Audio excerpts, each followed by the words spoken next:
I will make sure that this law never does apply to me. I will purchase more units. In fact, I purchased my second rental unit this summer in Florida. I will not be purchasing them in Oregon. I continued studying the bill in order to learn what impact it will have on my district, where we have a severe shortage of rental properties, as many have noted. I wondered what it will do to increase the number of units in Medford. And I wondered what the impact will be on my good friends who kept building apartments even during the downturn, sorely needed apartments that filled up as fast as he could build them. What I learned is that in the name of helping renters, this bill will actually reduce their opportunities for stable housing. This legislation will punish anyone who dares to try to fill our desperate need for housing.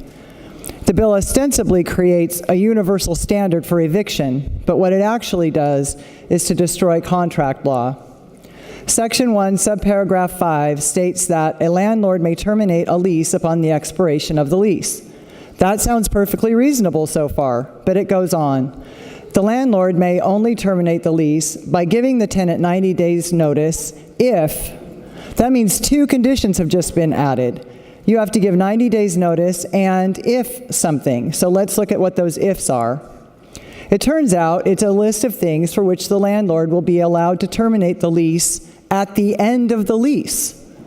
The list includes such things as the landlord's plan to demolish the building or have the landlord or his immediate family move into the house.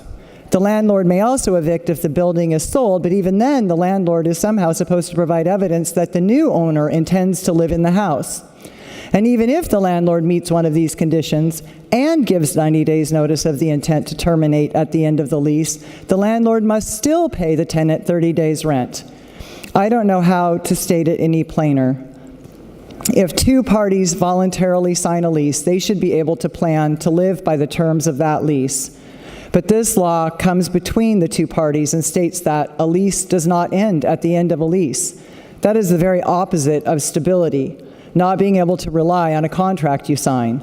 I understand it for month-to-month tenancies, but it does not make sense in leaseholds.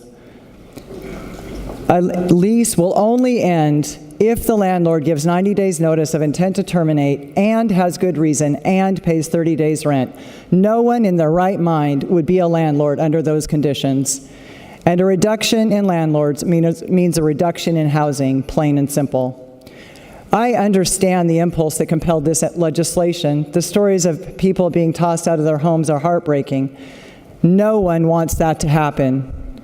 I do appreciate the part of the legislation that does allow, if a landlord's own family needs a safe place to stay, that the landlord is able to move them in. I was very concerned that that would not be a part of it, because I could imagine a scenario where you had a daughter who was in a bad situation and you would need to move her into your own rental, and this does allow that, so thank you for that.